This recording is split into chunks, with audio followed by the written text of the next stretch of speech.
रायगढ़ के राजा धीरज के अनेक शत्रु हो गए थे। वे किसी तरह से राजा को मार देना चाहते थे।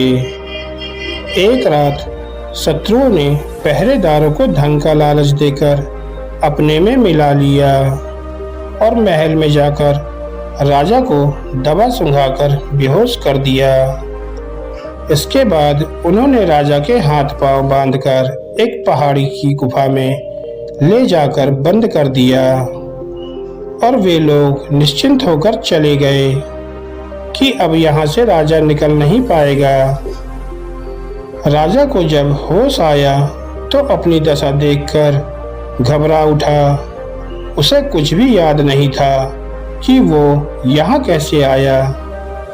उसके हाथ पैर बंधे पड़े थे और गुफा में अंधेरा था, क्योंकि गुफा का द्वार एक बड़े पत्थर से बंद था। अपनी इस स्थिति को देखकर धीरे धीरे उसका हौसला टूटता गया और थोड़ी देर के बाद यह सोचकर कि अब उसका बचना मुश्किल है, हताशे में अपने परिवार को और उसके साथ बिताए अच्छे वक्त को याद करने लगा।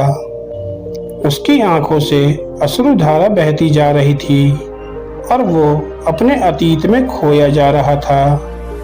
तभी उसे अपनी माता का बताया हुआ मंत्र याद आया। राजा की माता उसे हमेशा बताया करती थी कि यूं ही निरर्थक बैठे ना मर, कुछ कर कुछ कर कुछ कर। यह बात सोचते ही राजा के अंदर जैसे आशा का संचार हुआ। उसे अपनी जवानी में ली गई सैन्य प्रशिक्षण याद आई और फिर किसी तरह उसने अपने हाथ पैर खोल लिए और एक बार फिर से उसे जैसे राजा होने का एहसास हुआ। लेकिन तभी अंधेरे में उसका पैर सांप पर पड़ गया, जिसने उसे काट लिया। राजा फिर घबराया और सोच में पड़ गया कि अब शायद मेरा बचना मुश्किल है, किंतु फिर तत्काल ही उसे वही मंत्र कुछ कर कुछ कर कुछ कर याद आ गया। उसने अपने शरीर को टटोला और उसे अपने कमर पर बंधा हुआ कटार मिला। तत्काल कमर से कटार निकालकर सांप के काटे स्थान को उसने चीर दिया।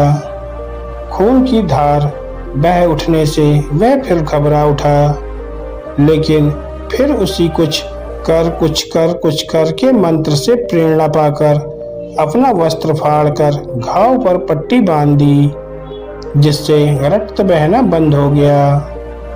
इतनी बाधाएं पार हो जाने के बाद उसे उस अंधेरी गुफा से निकलने की चिंता होने लगी। साथ ही भूख प्यास भी व्याकुल कर रही थी। खून बहुत निकल जाने के कारण वो कमजोर सा महसूस कर रहा था। फिर भी उसने गुफा के द्वार पर लगे पत्थर को हटाने का प्रयास किया, लेकिन वो उसे हटा नहीं सका। अंधेरे से निकलने का कोई उपाय ना देखा तो पुनः निराश होकर सोचने लगा कि अब तो यहीं पर बंद रहकर भूख प्यास से तड़प तड़प कर मर जाऊंगा।